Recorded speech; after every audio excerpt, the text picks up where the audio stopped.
Mga kababayan, ako si Lapu-Lapu, tagapagtanggol ng ating lupain.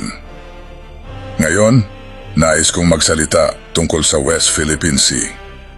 Ang dagat na ito ay bahagi ng ating bansa.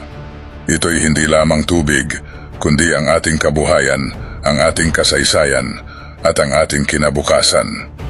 Ang mga dayuhang nagnanais ang kininang ating karagatan ay walang karapatan dito. Tulad ng paglaban ko noon sa mga mananakop, dapat nating ipaglaban ang ating teritoryo ngayon. Hindi tayo nag-iisa sa laban na ito. Dapat nating gamitin ang batas at diplomasya upang ipagtanggol ang ating mga karapatan. Ngunit huwag tayong mag-atubiling ipakita ang ating lakas kung kinakailangan. Ang ating mga mangingisda ay dapat malayang makapangisda sa ating sariling karagatan.